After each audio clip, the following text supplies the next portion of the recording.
Om Jananing Sharadam Devim Ramakrishnan Jagadguru Padapadme Tayusritva Pranamami Muhurmuhum.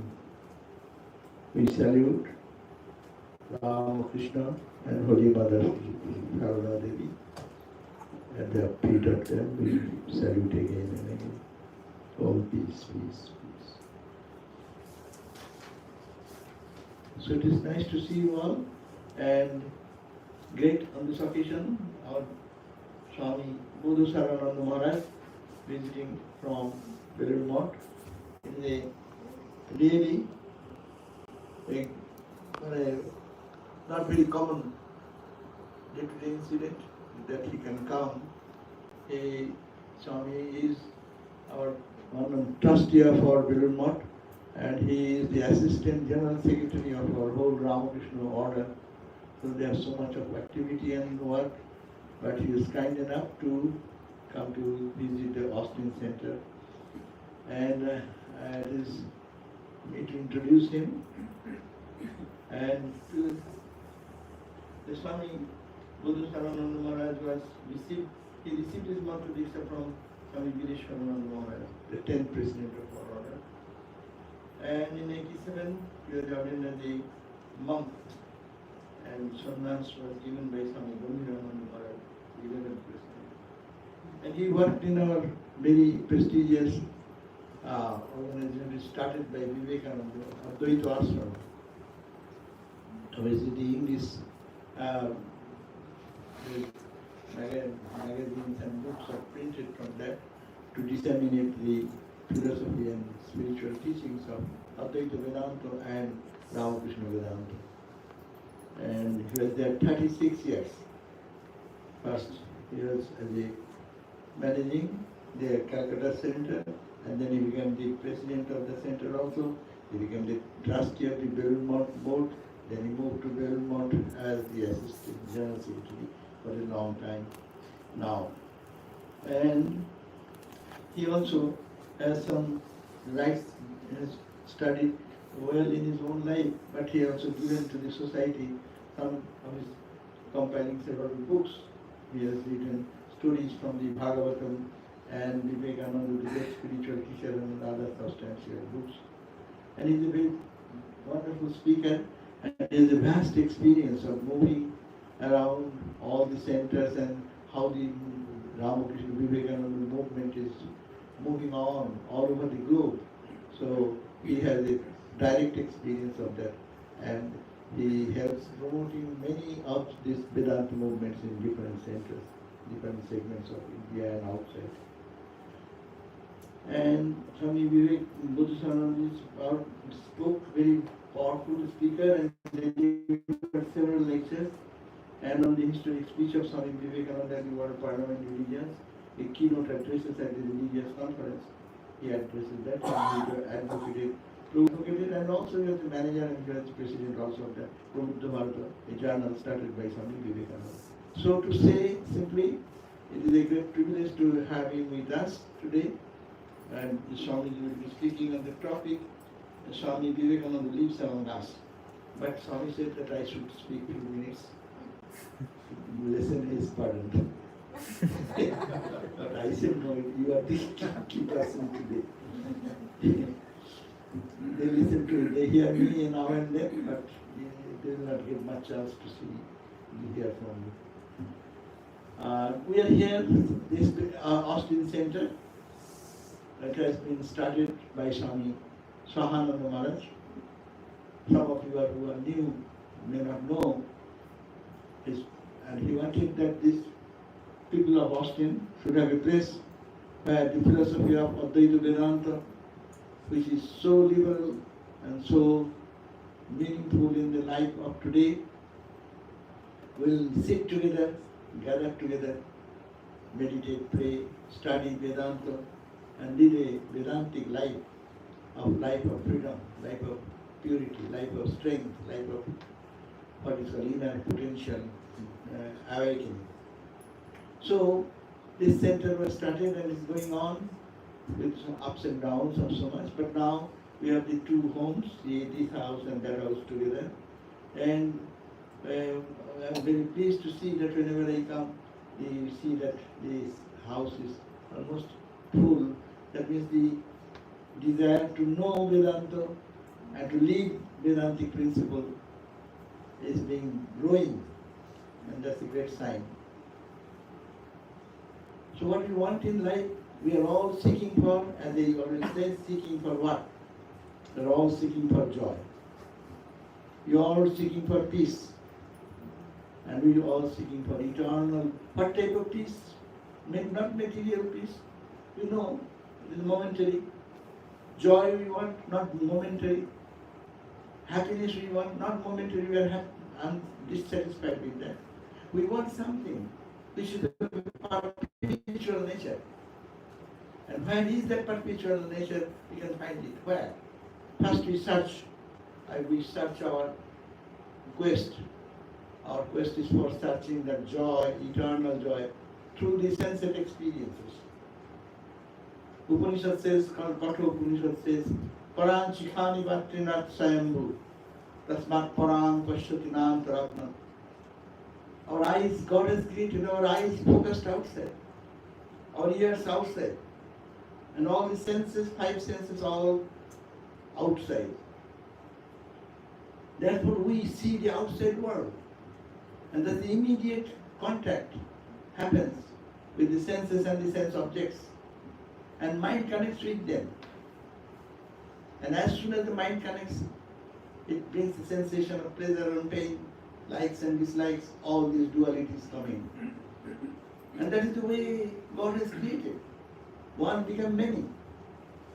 For the purpose of enjoying the divine within and outside. Purpose of life, as the scriptures say, only Jivan Mukti Sukha Prapti, to attain to that Sukha, happiness, while living in here, not postmodern realization. After heaven they will go heaven and this and that. No, life here and now. We have that experience of that infinite bliss. So, Jivan Mukti Sukha Prapti Heta Vedanam. And then that search, we start first from outside. And we fail, we become dissatisfied. Whatever joy we get through eating, seeing, hearing, listening, smelling, touching, all the 5 senses can give. They're not bad by nature, because Brahman is everywhere, Vedanta says. All pervaded consciousness, absolute one and non-dual. But that it comes to the filtering through the senses and the mind and the emotions and the ego, all these layers, it becomes so diffused. When it comes, it pales into nothing. And we are all searching for joy through that path. And afterwards we get frustrated. Now Vishwamasti. We try to find it. And there's very little. I'm not satisfied with the little. I want more joy, more joy, more joy. How? Then, when we get disgusted from this attempt to find eternal joy to the pursuit of our sensate experiences and sensate activities, then we turn back. I always call, we take pictures outside and we learn to take selfie. We look towards inward. Kaschid dhiraha. There are very intelligent people in the world, few, not many. Antaratmanam vaikshat. Kaschid dhiram. There are very few intelligent people. Those are not satisfied with outside. They turn their attention. Pratyagata, the inmost self who is within me, is searched within, which was searching outside and failing to receive that through the sensate experiences. They turn their all senses inward, all the mind control, and turn inwardly. And then they dive deep into that consciousness there and try to find that joy. And that is the path of spirituality. So it is open for all, but it's difficult to reach that. But that is the path. Turning point of life comes when we get frustrated about the world, we get disgusted with the situations of this living world in which we live, we try to find it from some other source, and not other source. Ultimately, we understand what is within, and the Upanishad and the Bhagavad Gita and the scriptures and the holy people and Ramakrishna, Vivekananda. They always say, each soul is potentially divine. In you is the divine. In you, you are searching for that. Main ko kaha dhura bando, main to tera paas mo. You are going to temples and churches and searching for here and there, but I am in your heart. All experiences in our feeling inside. So why you are searching outside? Just turn in.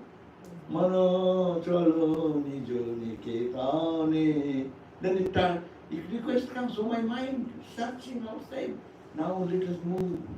Nijo niketan, what is your eternal abode, your own home? Samshar videshe, videshi riveshe. Why in this foreign land you are wandering in the outside and trying to find your home? But your home is in you. That is the point, turning towards inner self. It is not selfishness, but it is knowing its journey to know our real self, who we are, who am I? Then the question comes in Vedantic principle, we say, what am I? What is body? What is this mind? I always identify with this body mind. Am I that? What am I? I am at this age, I am this, I. But what am I? I am as 20 years old. Where is that I gone? That body is gone.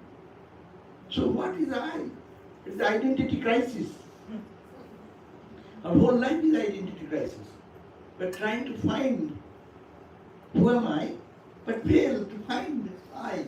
And we are running after something which is false by its own nature.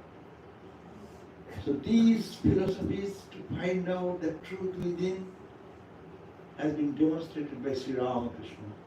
He didn't know, he didn't understand, he didn't, hey, doors are closed. You come forward a little bit, anyone can come and sit.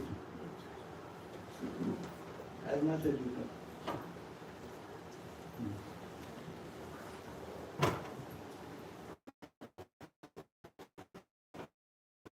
So, you see, no one is sitting there. They cannot take the question.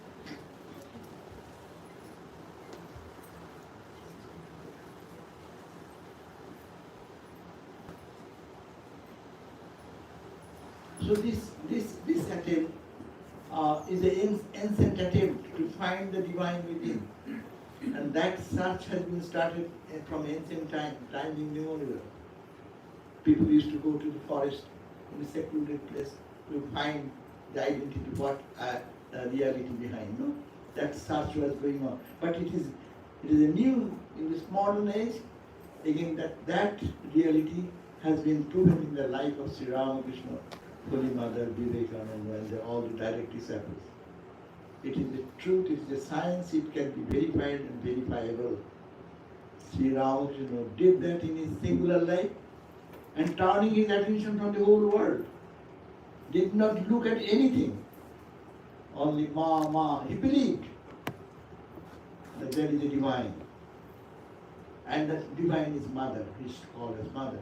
And calling upon her, Ma, crying and weeping and sobbing days after days. Ma, you are there, why not appear before me? And found the divinity and that mother. And the mother talks, that mother walks, that mother guides in every movement of life. Swami Vivekananda challenge, have you seen God? The truth. And yes, we know the rest of the story. And Vivekananda became his expression. Vivekananda is the mouthpiece or the speaker through which Ramakrishna spoke from inside. So this is identification with the inner reality, inner truth. And what it transforms, we can understand what it makes. It makes one person totally transformed into what is God. transform into God. So human becomes divine. And that is possible by withdrawing the mind. And but Vivekananda came, Sri Ramakrishna is totally intoxicated God. Yes, God realization will not happen until one is totally focused in God. But for us, where shall I go to get that intensity? That's why this Swami Vivekananda and Sri Ramakrishna got a new message for our present days. To live in the world, busy and hectic, do your all duties, but doing all this, put your philosophy of Vedanta in practice. It's called practical Vedanta. Try to see Brahman is everywhere, God is everywhere. See God, don't seek God. See God, don't seek God. Seeking means try to find out. But see, it is divine everywhere. And how to do that? There is Swamiji brought, Vivekananda brought, Sri Ramakrishna brought the idea, grand idea of Shiva Jnani Jiva Shiva, serving individual as not as human, but Lord Shiva, Satchidananda, the consciousness itself. So this is a new path presented before the modern age. It is not new, it was there in the Upanishad, there are traces of this expression, but to make it popularized, broad daylight to bring for us who are ordinary people living in this world of duties and responsibilities. We have no time to meditate, we don't go 24 hours for meditation. We are not capable of that. Neither we have the capacity to do meditate for 24 hours. Neither we have the minds which will be able to focus on the divine for that. So the practical Vedanta Swami Vivekananda brought it. How to apply the Sri Ramakrishna's idea, Shiva Jnani, how to apply every day to day, every activity as service to God. If everything is one, then this diversity is what? This diversity is a manifestation of the oneness. It is the ocean of consciousness.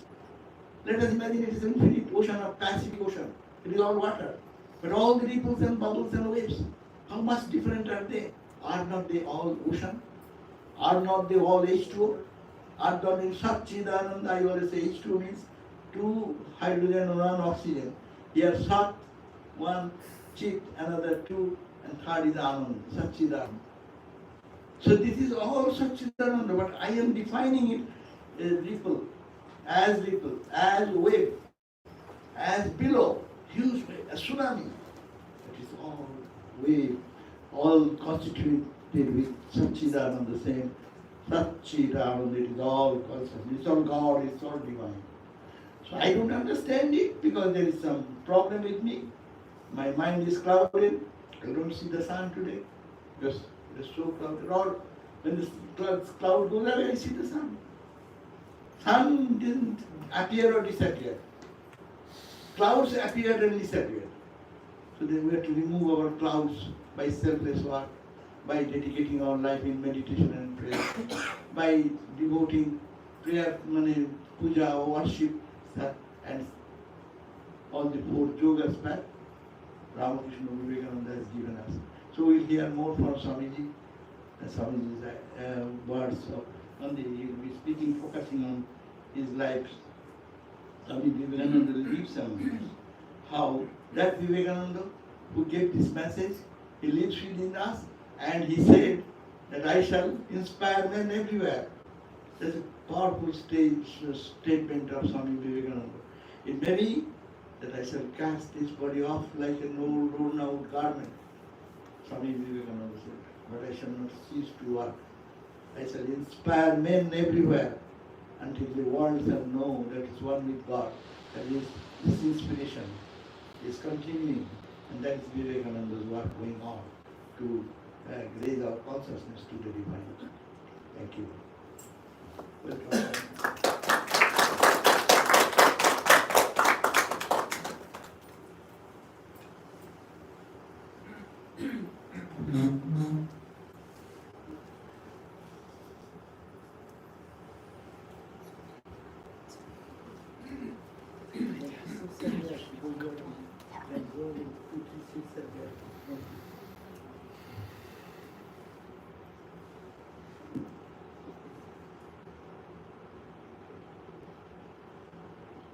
Om Namah Shri Yatirajaya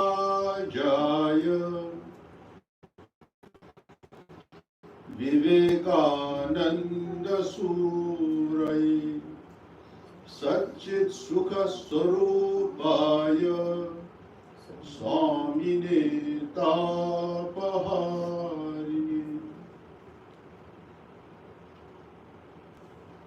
My salutations again and again to Sri Ramakrishna, Ma Sharda Devi, and Swami Vivekananda. My pranams to Swami Sarvadevanandaji Maharaj, dear friends and devotees. Greetings to all of you from Belur, the heart of Ramakrishna movement. It was in response to warm invitation from Swami Chaitanandaji Maharaj that I came to America for the dedication ceremony of a bigger home for the Vedanta Society of Kansas City. So I reached Chicago on 9th August, spent a couple of days there. Then from there I moved to St. Louis, and then from there to Kansas City. And it is because of our Sarvadevanandaji Maharaj that I am here. Because it was he who firmed up, who chalked out my itinerary and made it a point that I visit Houston, Austin, and Dallas, and LA, and other places. So I am deeply obliged to him. And he himself is accompanying me, lest I run away.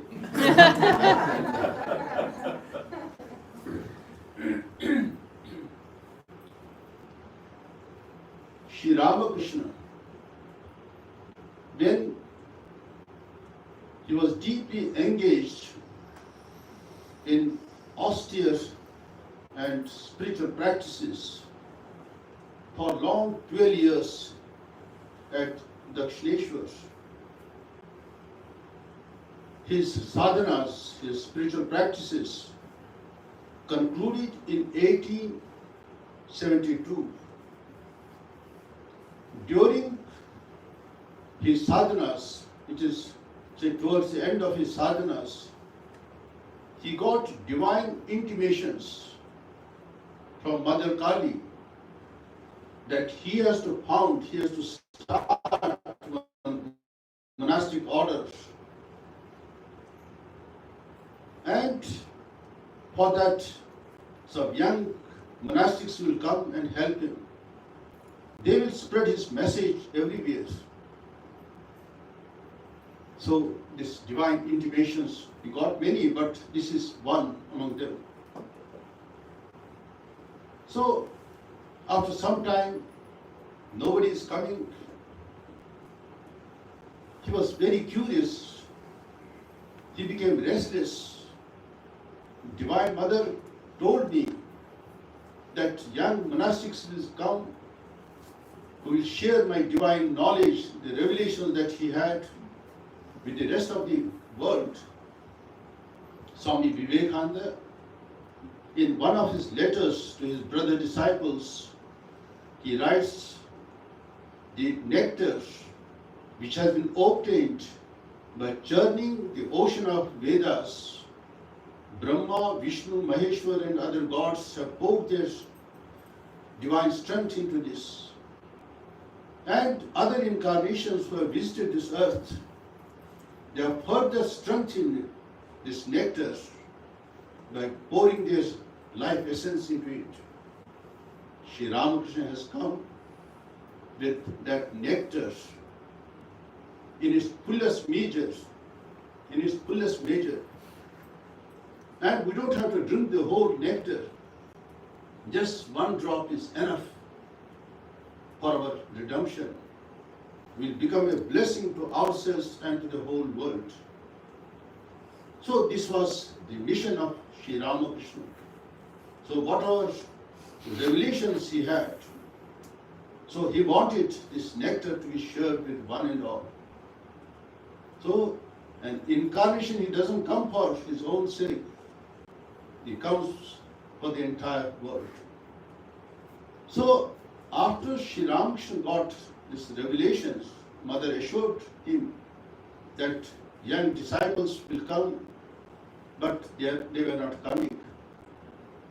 He became so restless that when evening vespers were going on at Dakshineshwar, he used to go to the roof of the Kuti Badi where he used to stay and cry out, "Come wherever you may be."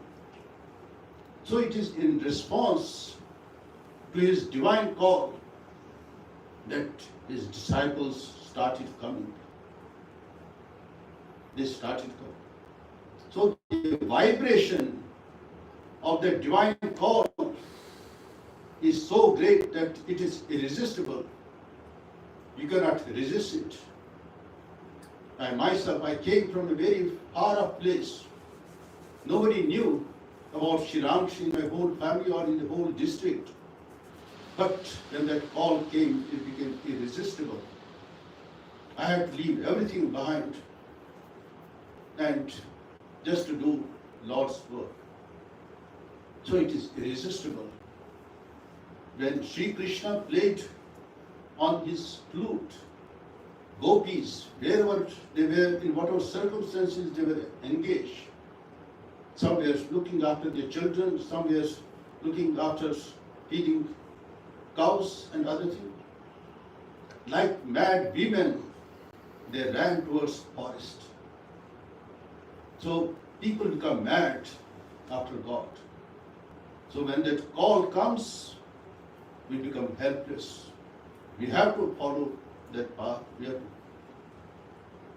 So like that, in 1875, the first who came were Brahmo devotees. Among them was Keshav Chandra Sen. Keshav Chandra Sen, one day he came to Sri Ramakrishna. Vijay Krishna Goswami, he was also there. He was attentively listening to the words of Sri Ramakrishna. He was sitting silent, keenly listening to the divine message of Sri Ramakrishna. Other disciples of Sri Ramakrishna were also there. And he liked so much, he was overwhelmed by the message of Sri Ramakrishna. Then he tells Sri Ramakrishna, "Sir, if you allow, I'll publish your message through my journals and newspapers." Sri Ramakrishna was that time in a very high mood. After some time he came to relate to life. Then he told, "No, the message of this place cannot be disseminated through journals and magazines. When time comes, even 100 Himalayas will not be able to obstruct that message." See the conviction he had, because Mother Kali had revealed to him that it will spread on its own. Swami Vivekananda, when he returned from the West and reached Velumat, one day he told, "The tidal waves of spirituality that have started to rise from this place will deluge the whole world." Because he saw with his own eyes. He's telling, "I don't imagine, I am seeing with my own eyes." So Brahmos devotees came. They started coming in 1875. Then afterwards, other householders devotees started coming. Balaram Ghosh, Girish Ghosh and others. Mahendranath Gupta, the chronicler of the Kathamata, the Gospel of Sri Ramakrishna. Then started coming of young disciples led by Swami Vivekananda. So it was around that sick bed of Sri Ramakrishna at Kashipur that this new order started coming. The seeds were germinated, and it gave shape to Ramakrishna Math, the monastic order of Sri Ramakrishna. It is here that he separated inner group and outer group, inner disciples and outer disciples. And he charged these young disciples to carry his message. He made Swami Vivekananda their leaders and told them, don't allow these other brother disciples to go away. And he told other disciples that they should take care of Swami Vivekananda. He's like a jewel. You should take care of him. And then he gave them this coat of clothes. And one day, Sri Ramakrishna called Swami Vivekananda, and he went into deep meditation and then transmitted his spiritual powers, whatever siddhis he had, whatever divine powers he had, he transferred to Swami Vivekananda and told him that in due course of time, this will help you in your divine work. So after the passing away of Sri Ramakrishna, these disciples, some shifted to Baranagar Math, and others went for practicing spiritual practices in different parts of India. Then Swami Vivekananda, he also left for wanderings from length and breadth of India. That was in 1890. So when he was traveling in different parts of India, his divine mission became more clear. So what trust Sri Ramakrishna had on him, so what duties were allotted to him, what mission was given to him, he became more and more clear about that one. And when he reached, and during his wanderings in India, he was teaching and learning simultaneously. He had no books, nothing. He was wandering from place to place. But during that time itself, he started learning and teaching simultaneously. Ultimately, when he reached Chennai, in those days it was called Madras. One day he had a vision of Sri Ramakrishna. Sri Ramakrishna was walking over sea, ocean, and beckoning him to follow him. He couldn't believe. Then he wrote to Ma Sharada Devi, who was at Jairambati that time. And in the meantime, Sri Ramakrishna gave darshan to Mother Kali also, this Sharada Devi, and requested her to tell Naren that he should follow what I have said. So she wrote after 3 days, no, this is Master's work and you have to follow. On another day, Swami Vivekananda, he had a vision. Sri Ramakrishna is telling him, Naren, you go to West, people will be simply amazed to hear your words. Swami Vivekananda later he says, when I reached Chicago and when I spoke those 5 words, sisters and brothers of America, 7,000 audience, they stood on their feet and clapped for 2 minutes. All the doors and windows opened for me. Everybody started telling Vivekananda to come to their house. So like that, he got more and more clear that no, he has to go there. And you know how he reached Chicago. He was a dear devil. He had no possessions, he had no money, nothing was there. But he depended on the grace of Sri Ramakrishna. And everything was added unto him. And now, Swami Vivekananda, he lived a very short life. He passed away when he was hardly 39 years, 5 months and 24 days. Yes, Sri Ramakrishna also knew that he will not live long. The moment he comes to know about his divine nature, he will refuse to stay in this body. But he told him, you have to do this mother's work, divine mother's work.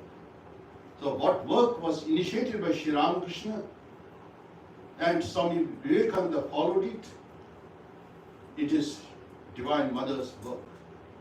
And it will go forever. Any movement inspired by a divine person like Sri Ramakrishna will not disappear. It will go on forever. Swami Vivekananda also has acknowledged that this Ramakrishna movement will go on for 1500 years. After that also it will go smoothly, but this is minimal. So he was a rishi who could see that this movement will go on forever. So, but Swami Vivekananda, he says in one place that my work has just started. This he told in 1896. My work has just started. So just you remember these words, my work had just started. But unfortunately, after 6 years, Swami Vivekananda left his body. So has his work stopped? No. As Maharaj also told you, he says in one place, even if I cast off this body like a worn out garment, I will not cease to work.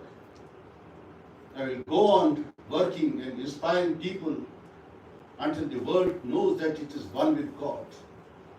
So this is Swami Vivekananda's mission.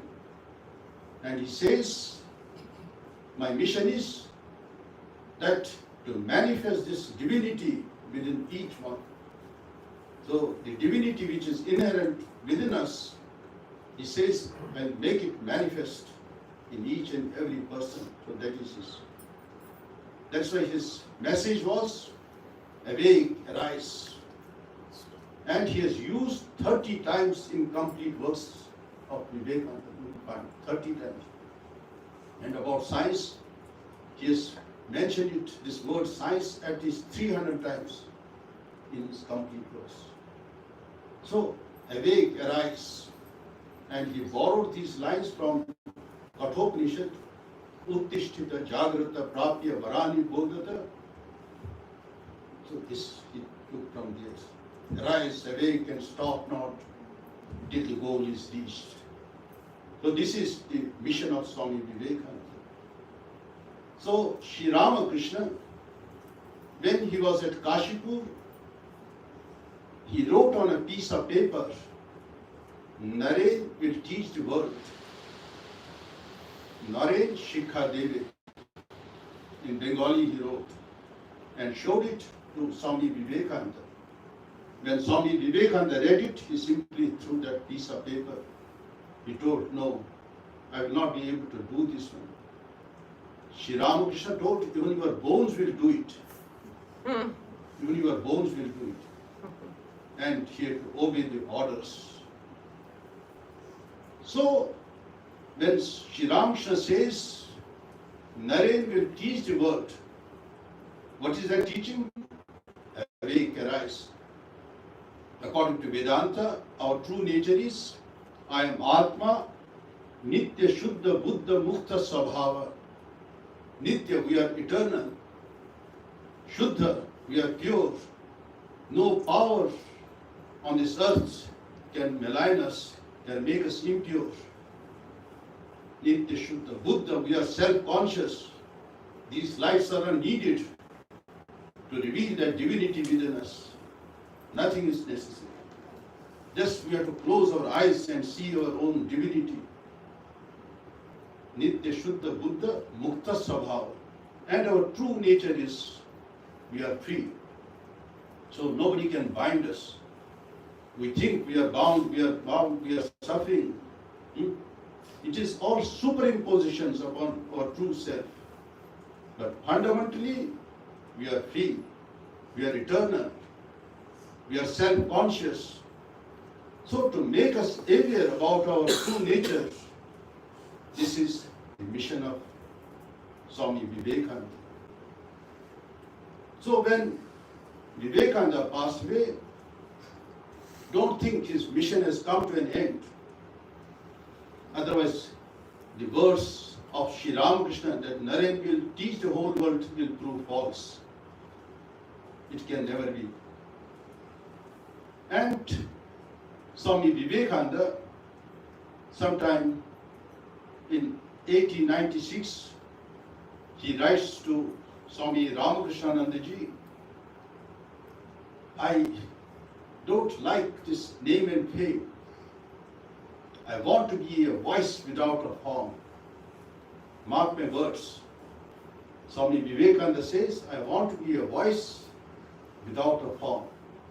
So it is this voice which is ringing continuously, inspiring people, begging us to go ahead and solve the mystery for ourselves, so that we can know our true self. We are simply moving in darkness without knowing our own true nature. So this is the mission of Swami Vivekananda. So Swami Vivekananda passed away in 1902. Now 122 years have passed, 123 years have passed. So people like to assess Swami Vivekananda. So what happened during these intervening years? Has his mission stopped? What Sri Ramakrishna says that Naren will teach the whole world. So what happened to this? So his work is going on. When Swami Vivekananda arrived at Chicago, Robert Ingersoll, a great lawyer, an agnostic and powerful orator, he met Swami Vivekananda several times, maybe 3 or 4 times he met him, as per our records. And he warned Swami Vivekananda. He is telling him, had you come 50 years before, you would have been hanged, you would have been killed. And if you had come a little much later, you would have been stoned to death and driven out of villages. So this was the spiritual environment of America. So 100% identified themselves as Christians. And when this Parliament of Religions was organized, 10,000 invitations were issued to various persons, to various institutions throughout the world, because they wanted to put up a big show at Chicago. And when Archbishop of Canterbury in London received that invitation, he scoffed at it. He laughed. What sort of Parliament of Religions? Religion is one, and that is Christianity. So how can there be a Parliament of Religions? So he did not accept the existence of other religions. Religion is one, and that is Christianity. And when this Parliament of Religions was organized, some Catholics, they participated in that one. Pope Leo XIII, he censored those Catholics who participated in this Parliament of Religions. So this was the spiritual climate in those days. And Christians in those days, they believed that religion is one, Christ is the only begotten Son, and we have to reach God through Christ. There is no other path. Now 62% of Americans. They believe no, God can be reached through other paths also. As Sri Ramakrishna proved in his spiritual laboratory that God is, He can be seen and He can be reached through various paths. So Quran is one way, Bible is another way, Hinduism is another way, and in Hinduism itself so many paths are there. Vaishnavism is there, Tantrism is there, Advaita Vedanta is there, and so many other innumerable paths. Just like we have to go to the roof of this building, we can go through so many things, so many ways we can go. It's not only that through one particular staircase I have to ascend. I can put some scaffolding here, or I can drop through a helicopter. There are so many ways we can see. So the goal is to reach that ultimate, the Sri Ramakrishna. So now 62% people, they believe yes, no, there are other paths are also there. So this is the impact of Swami Vivekananda. Though you don't hear his name, maybe people don't hear his name, they don't know about him, but his work is going on silently. As he said, I want to be a voice without form. So form is irrelevant, but that spirit is working. It's very active. I say many people, ammunition is dry, simply strike a match and it will catch fire. So such is the powerful message of Swami Vivekananda. Then earlier people used to think God is somewhere above the clouds and He is somewhere in heaven. Now they don't believe in that one. What in Hinduism is that God is everywhere and in everything. Now most of the people, they believe this one. So God is not restricted in a particular place. He is in and through everywhere. Only we should have eyes to see Him. We have to feel His presence everywhere. So this Robert Ingersoll, about whom I referred, he also challenged Swami Vivekananda. He told, I am not a religious fanatic. I believe in God, but can you show me? He told him that you should approach God with true devotion. You have to intuitively, you have to experience God. It is there, just like the radio waves are there. But we should tune it properly. We have to tune our instrument. Then only we can catch the waves. Because I don't have the instrument, that's why I am not able to put on the radio or TV or other. This one. It is there. So when we become pure, when we have got that dispassion, we can see Him. So we need the blessings of God, and for that we have to work also very hard. Then another thing is that this reincarnation or law of karma, Hindus believe in it, Sikhs, and then Jains and Buddhists.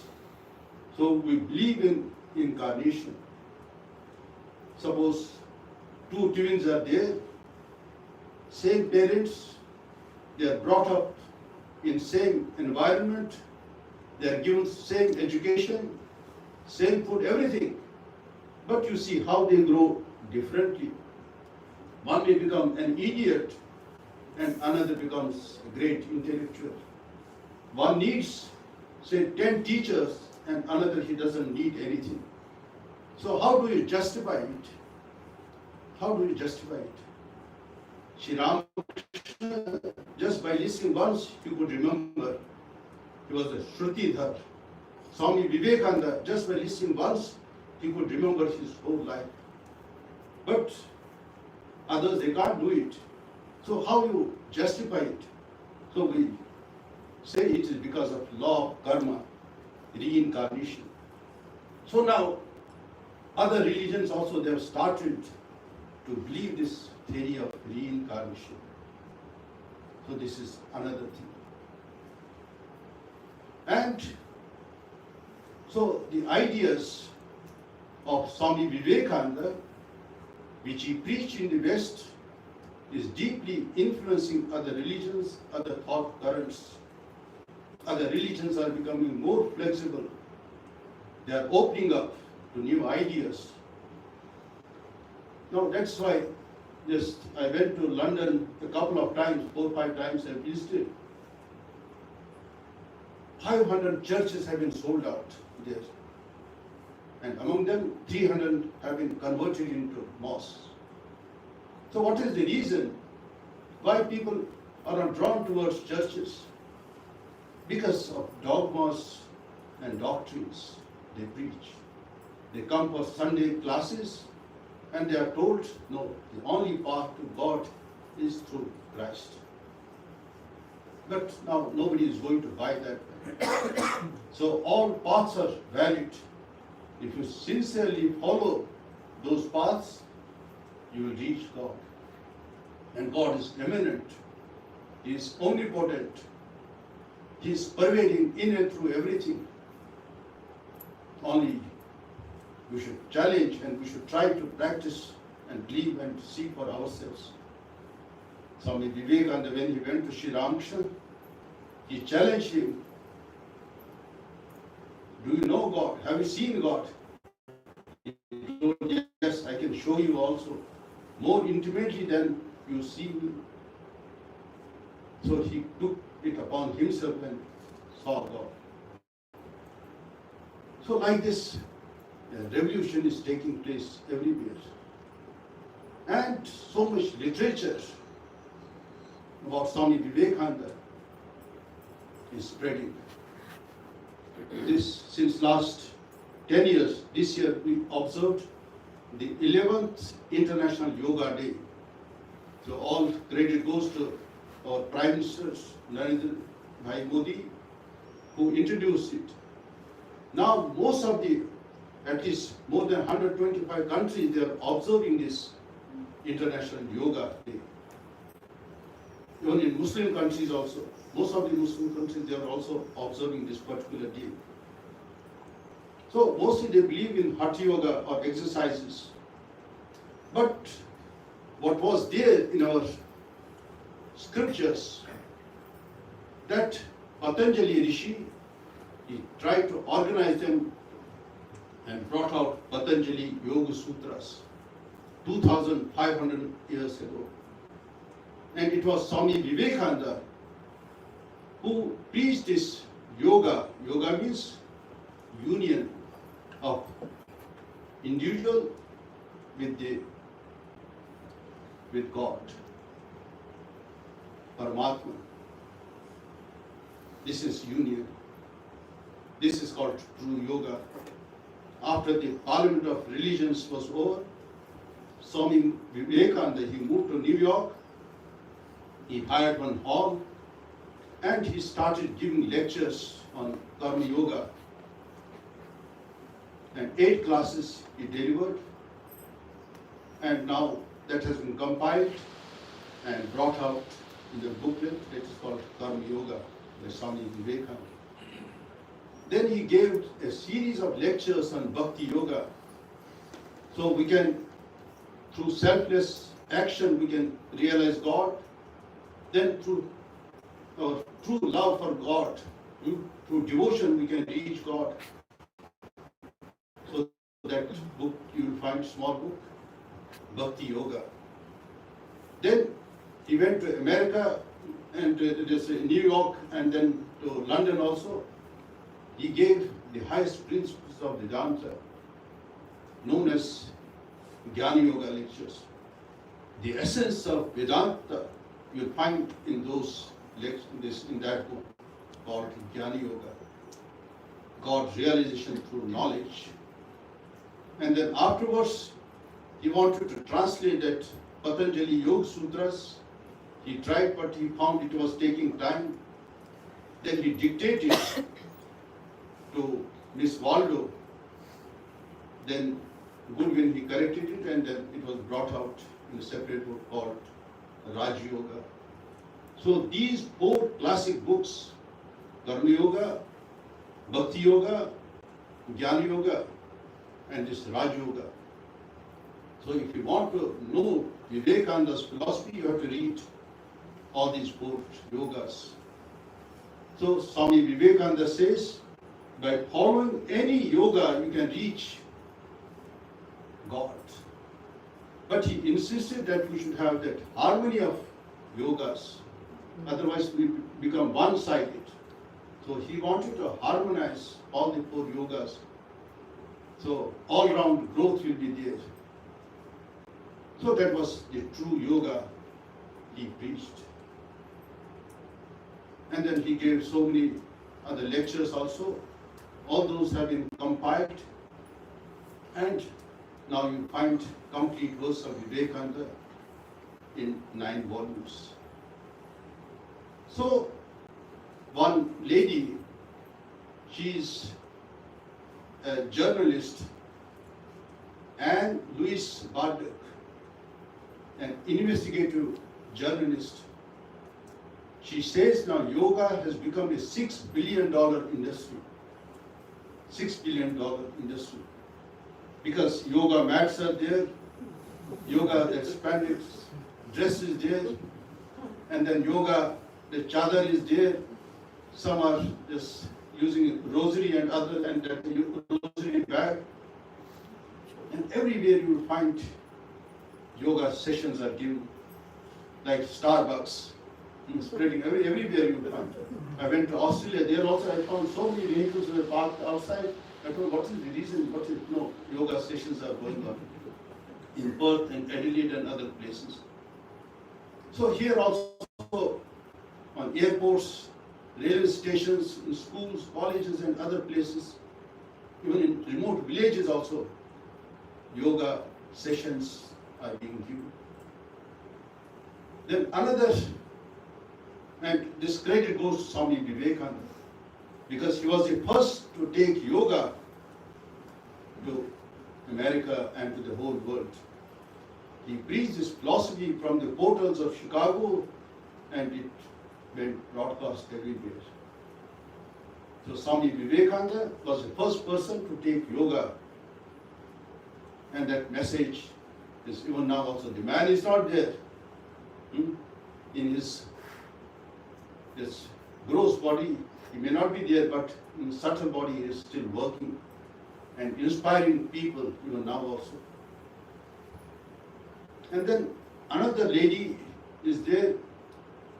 She wrote one cover story in Newsweek. Earlier it was very popular. Early morning people started, when they got that magazine, on the cover story it was written, we all have become Hindus.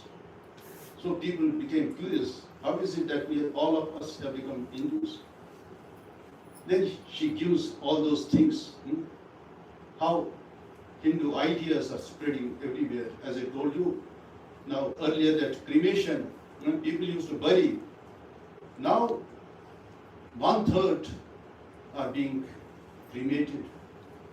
And during COVID times, 56% were cremated. So see how the Swami Vivekananda's ideas are spreading everywhere. And then Philip Glass, the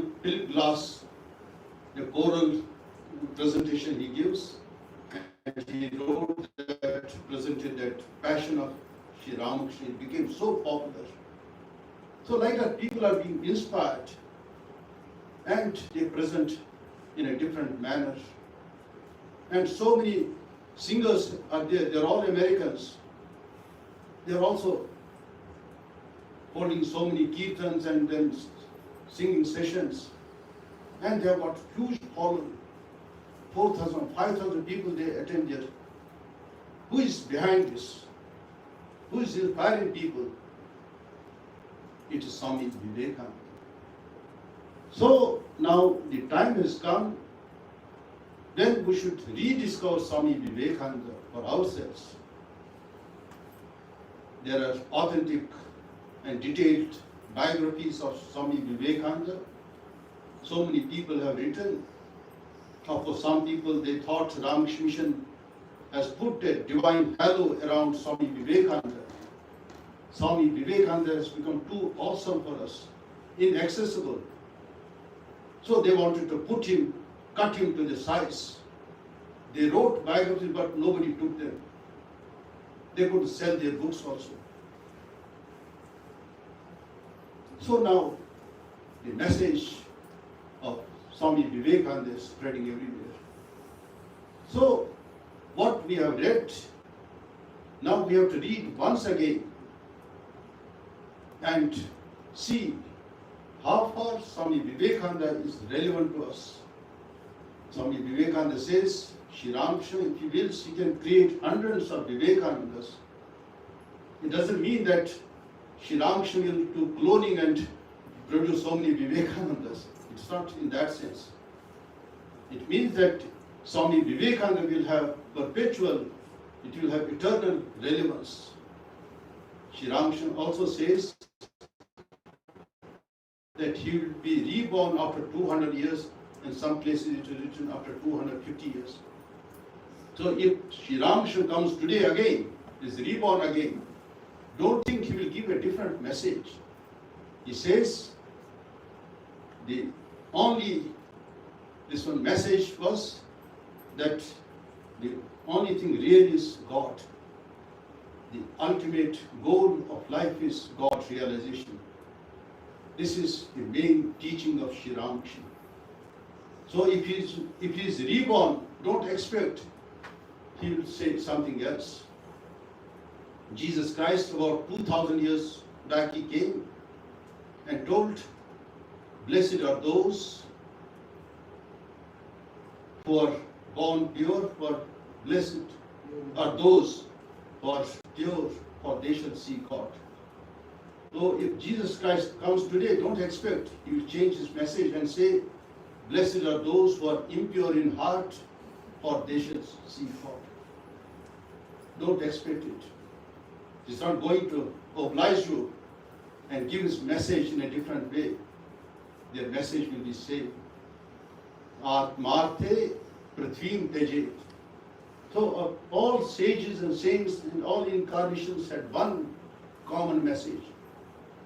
Atmarte prithvim tejet. People have sacrificed everything for the sake of God. God and mammon, they don't go together. Jesus Christ says, sell everything and follow me. So he doesn't want you to come with all those worldly possessions. They are immaterial to him. So this is the message of Swami Vivekananda. And so many people have been inspired by him. They have written books. And Jesus Christ, as I told you, he came 2000 years ago. Lord Buddha, he came over 2500 years ago. But even now, new books are being published. That means they have got eternal relevance. People want to see how their message can be applied in the present age. So it takes several centuries for an incarnation to manifest himself fully. Only 100 years have gone by. So Shri Ramakrishna and Vivekananda, we have not been able to discover fully. Slowly they are manifesting themselves. And these great persons, global movements, they start. So in the name of Vivekananda, Ramakrishna Math and Ramakrishna Mission are there. Then Vivekananda Kendra. So it is mainly for householders, it is a non-monastic order. There are also several branches where Ramakrishna Mission sannyasins are not able to go. The volunteers or the inmates of Vivekananda Kendra are doing excellent work.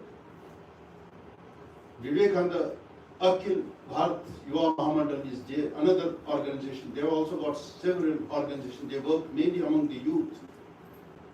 So Vivekananda has an eternal appeal. People are simply fascinated when they read about him. Netaji Subhash Chandra Bose, he was hardly 14 years when he came across the lectures of Swami Vivekananda, India lectures, under the title Lectures from Colombo to Almora. He became so deeply engrossed in that one that he finished it, then he took food. And a revolution took place in his life. He dedicated himself for the service of India, for the freedom of India. When he was 17 years, he came to Swami Brahmanandaji. He wanted to become a monk, but he don't know you have to do for the good of India. This Narendra Modi, he also attempted 3 times to become a monk at Belur. But that time he was quite young and he was not a graduate then, he did graduation later on.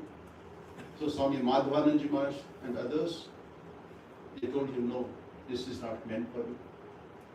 So what I want to convey to you is that Swami Vivekananda, even now also, is beckoning us, is telling us, that inspiring us to follow his message. Awake, arise, and stop not till the goal is reached. So that is our ultimate goal.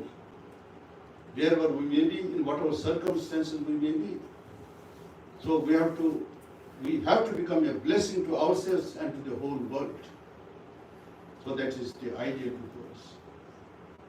So I invoke the blessings of Sri Ramakrishna, and may he shower his choicest blessings upon all of us so that we become a blessing to ourselves and to the whole world.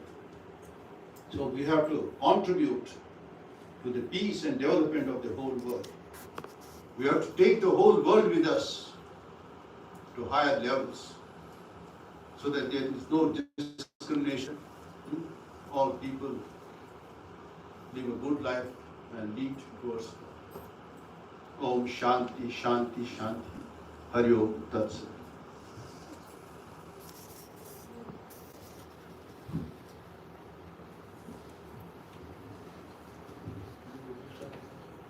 So we are listening to such wonderful ideas that how Vivekananda is still alive, and the inspiration, we don't see the person, but his inspiration is in the heart of all. It is a divine inspiration. Swami Vivekananda was Shiva incarnated. It is called Rama Shiva.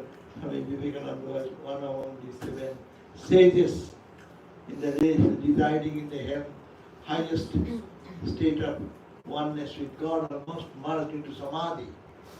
And Ramakrishna begged him to come down, and he appeared as Swami Vivekananda. So, it is so much literature has been now available, and his words are fiery words. If anyone has little mood to read it, everyone will get inspiration. So many letters are there, as even fire. You can feel that there is a call and it inspires. That's why it is an source of inspiration. And Swami has wonderfully spoken to us how it is interpenetrated into our life in everyday life. In yoga, whatever interfaith meetings now going on all over the globe. It is Ramakrishna.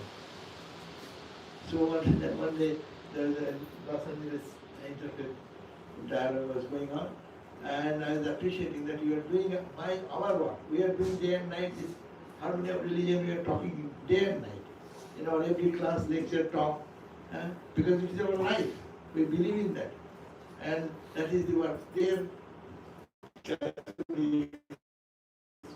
Christians, Muslims, open-hearted Muslims, and all over the US now, in every state, you'll find that every town, maybe, or city, there are interfaith groups are there. At least some People are thinking, as Swami said, that there is another religion. There is only one Christianity or one only Islam. But it's a surprising thing.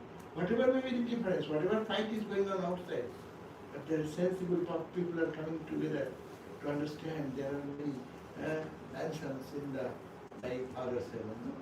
There are many mansions. Now they are accepting, they are quoting those statements from the Bible.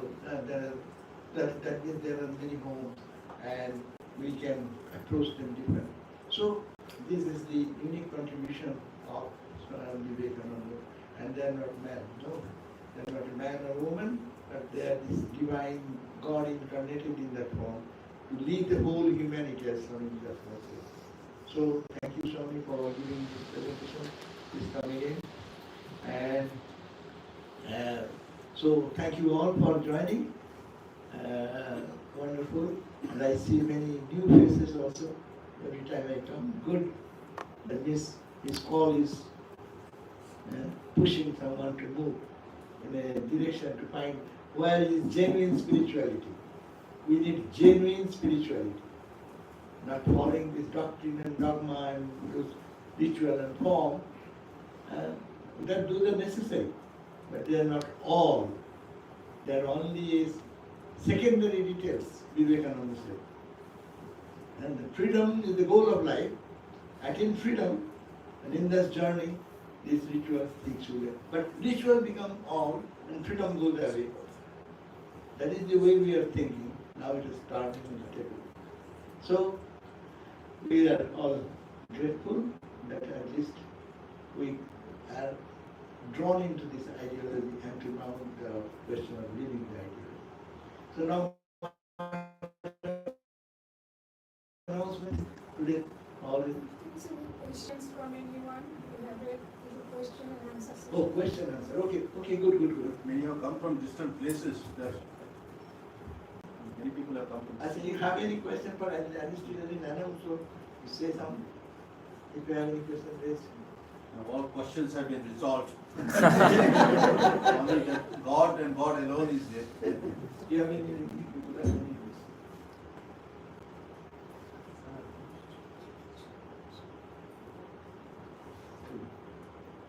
Please, out loud. Yes. Yeah, I just wanted a clarification. I hear Vivekananda as Saptarishi, and then I hear of him as Shiva, and I was just wanting clarification. Oh.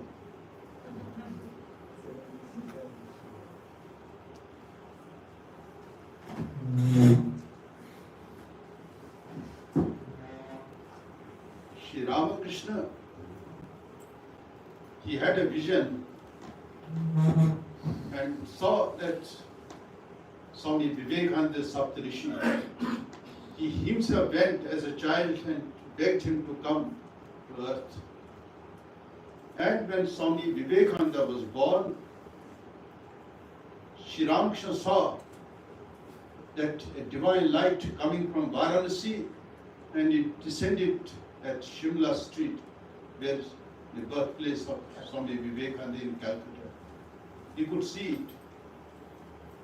He told, my man has come, my man has come. Because he knew that through him my message will spread everywhere. And when Swami Vivekananda came for the first time, so then Swami Shri Ramakrishna, you could recognize him. In this material age, a person who is oblivious of himself is not materialistic. His mind is soaring high and high. You see. Then he understood that Swami Vivekananda, he has come. Then he told him that, my Lord, you are that, you are God incarnate. You are Nara and Narayana. You are Nara and Narayana. You have come to remove the sufferings of this world. And Swami Vivekananda, he was simply puzzled. What this man is talking. I am the son of Vishwanath Datta, and he is telling I am an incarnation of Nara and Narayana. So second time when he came, rather third time,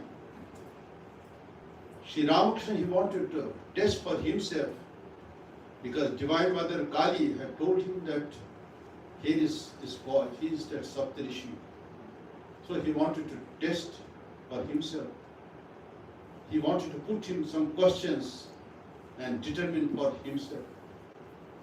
So Sri Ramakrishna touched him, and Swami Vivekananda lost outer consciousness. Then Sri Ramakrishna put him several questions. What is your real nature? What for you are descended on this earth, and what you are going to do?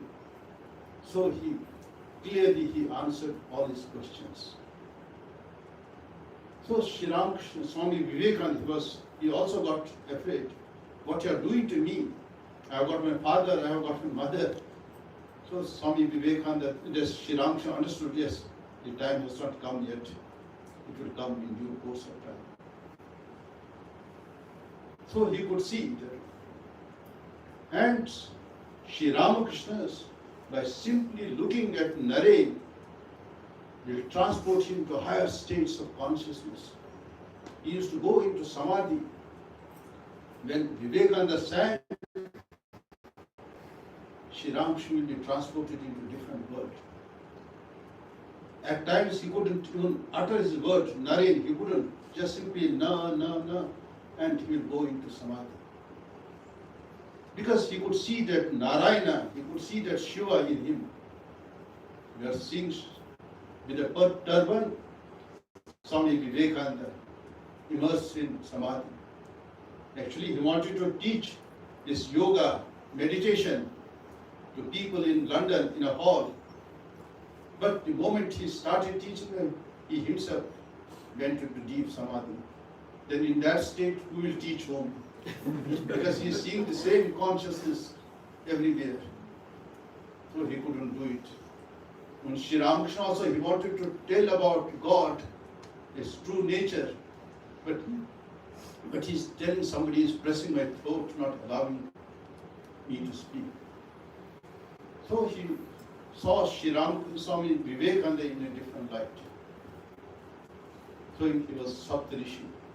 He was an incarnation of God. And some people, they say he was an incarnation of Buddha also. Because all the divine qualities that you find in Buddha, they are in Swami Vivekananda also. And Swami Vivekananda, when he was a young boy, he had a vision of Lord Buddha.